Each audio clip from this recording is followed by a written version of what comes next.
Okay. Best things you unknowingly said to pastors. So I've been working as a waitress for many years, and tonight was my last night doing it for some time at least. And so I didn't have the filters necessarily set to high, and I had this really cool table who I was kind of joking around with a little anyway. And so when I brought them the dessert menu and were giving descriptions of all the desserts to them, I got to, I don't know, what was the spiel? I just said like the black bottom creme brulee, and all the desserts are pretty extravagant. So I get to one and I'm like, we've got a blackberry lemon pound cake crisp. And this one people have a hard time wrapping their heads around because there's a lot going on. So I'm going to explain it geologically. First, we have a layer of lemon pound cake. And then on top of that layer of lemon pound cake, we have a layer of blackberry crisp filling, and we're going to bake them together. And on top of that, there's going to be a cobbler topping. So the lemon pound cake and the blackberries are going to make love together and become super delicious as we cook them. And then the black cobbler topping's all crispy. And then we serve it warm You with said this at a table? a scoop of vanilla ice cream. Yep. And it turned This is what you said at the table? Yep. And she was a pastor. Good job.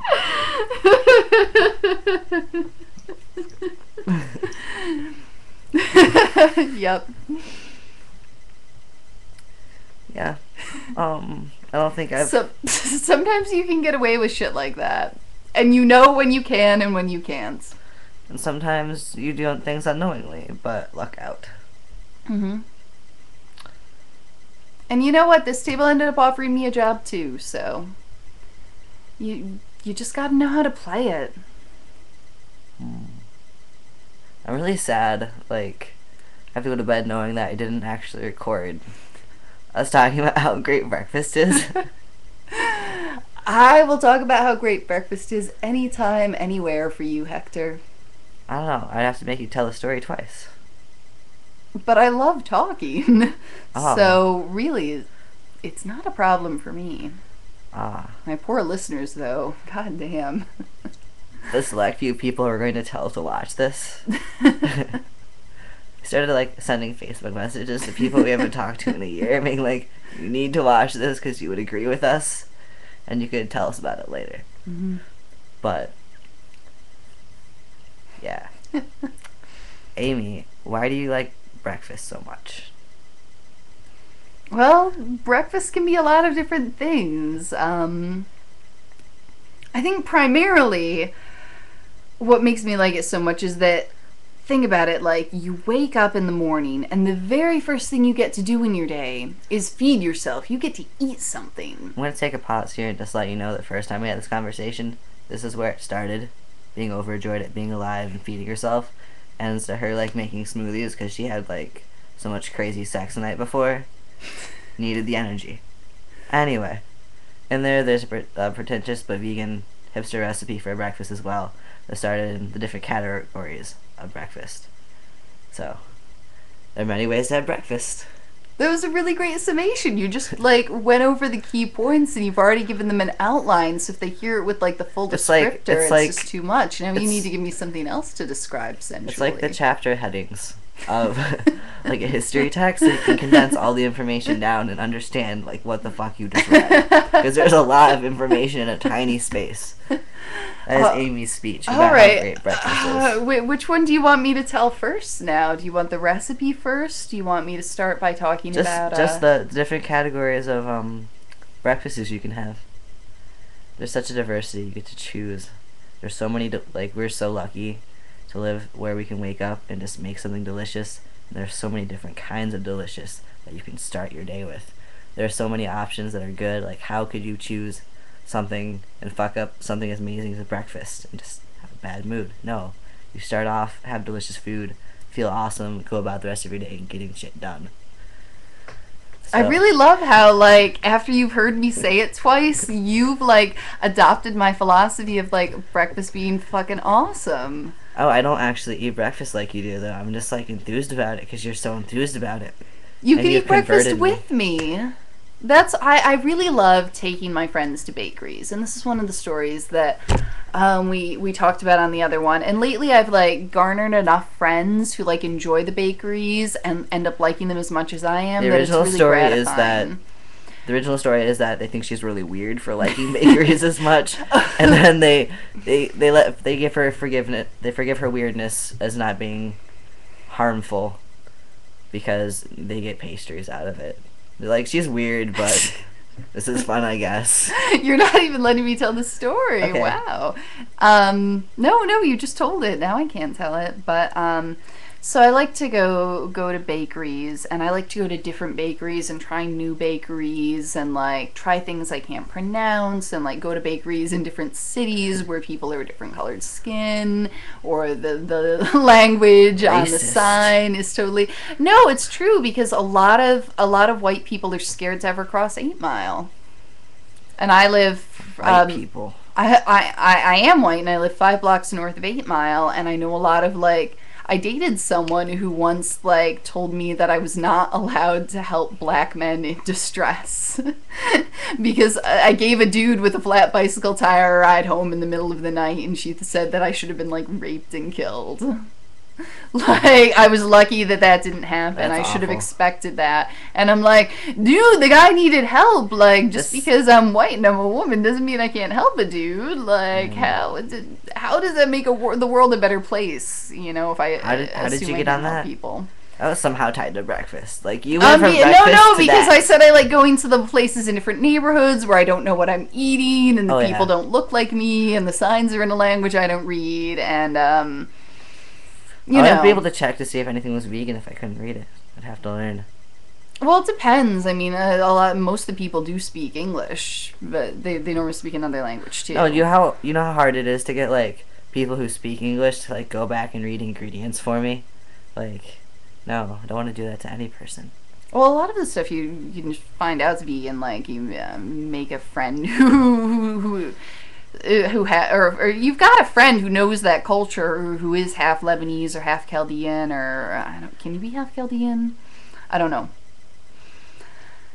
And they can tell you that shit. But Professor breakfast. Hobbies. Oh, breakfast baklava. You could have baklava for breakfast. I've eaten baklava for breakfast that had sat in the fridge, so all of the honey soaked, like so it wasn't evenly distributed through the baklava onto like the bottom layer. So the top layers were like flaky and dry, but still really pleasant, and the bottom layers were almost like a honey candy. It was a fucking sweet ass breakfast. I like needed to wash it down with some milk. Also My not sweet vegan. tooth has really decreased as I'm getting older, and I'm a little disappointed that I can't mouth through as much like chocolate and ice cream as I used to do. I'll get tummy aches. And just Oh. in the past 2 weeks, I've started dipping my cookies into my coffee, and I Ah. really like it, and it's so good. Like, especially if it's a harder cookie, it softens it a little and warms it up, and then it's got a little coffee flavor. Or like a chewy cookie, like a ginger molasses cookie. I've been dipping them in my coffee and just enjoying the heck out of it, and it makes me such an old man. And I already drink old man cocktails like gin and tonics. I love a Manhattan.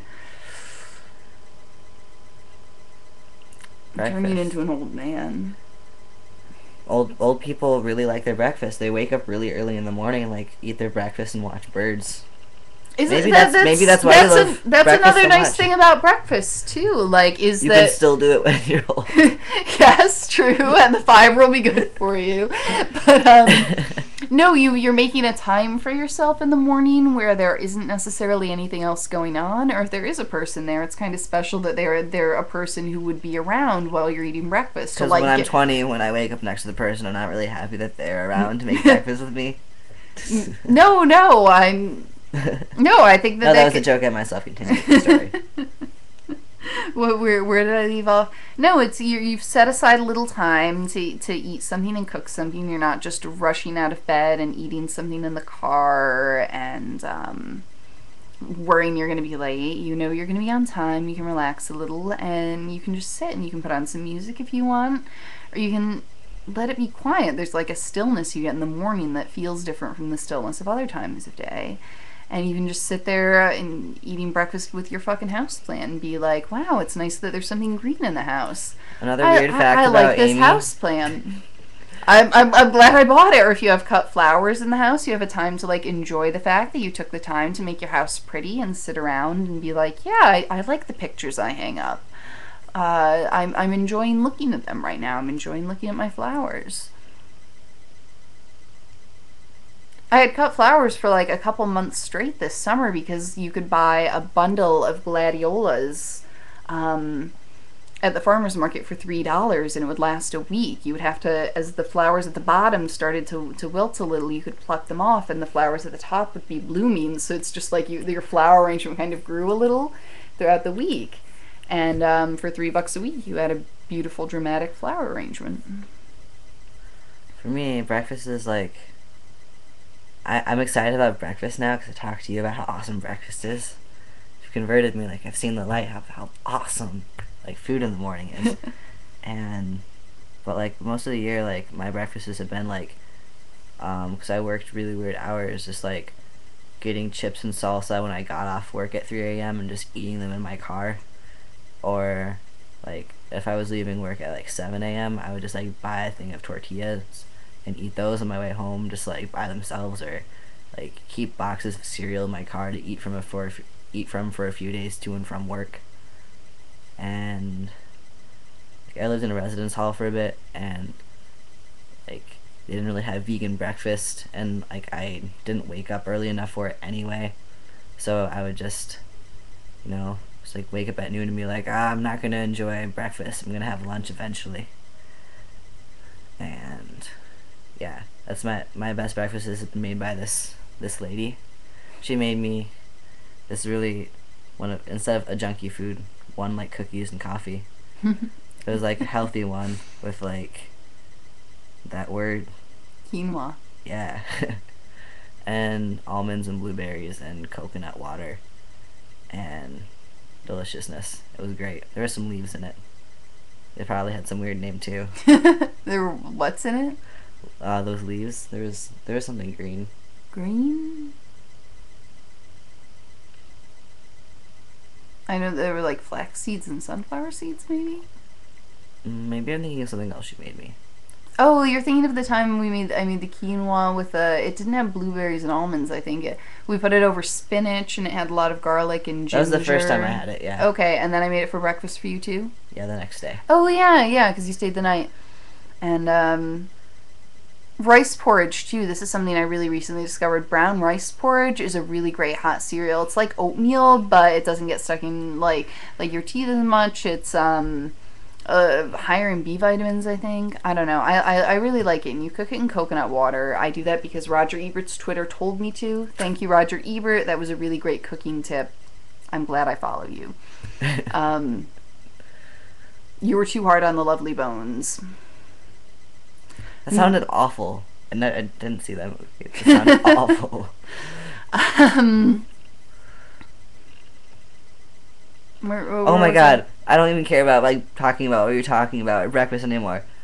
Today I found out Gail Garcia Bernal has a new movie, and it's about like modern imperialism and just filmmaking and like privatization of water and like invading. Let's also add here that Hector is very, very gay for Gail Garcia Bernal. He is so pretty. Like his eyes, it's like little like vulnerable puppy dog eyes that are actually like a disguise for his misogynistic viewpoints. Compared to his brother, who's like the hard, scary guy with his misogynistic views. He had the cutest puppy eyes, and he was like, oh. I have all this love that's so misguided, but it's so cute. My eyes. And I don't know. He does goofy things like, what was it? The Science of Sleep. Mm-hmm. My hands are so big. Anyway, he is so cute, and yes, one of my favorite actors, and doesn't hurt that he's cute, and in awesome movies like Amores Perros. So he has another movie out, and it came out last year. But I just found out about it, and it's playing near me at some art theater, because we're pretentious as hell. Oh, is it the Burton Theater? No, not that one. Oh, the main art. When I saw the Black Swan at the main art, that was the rudest fucking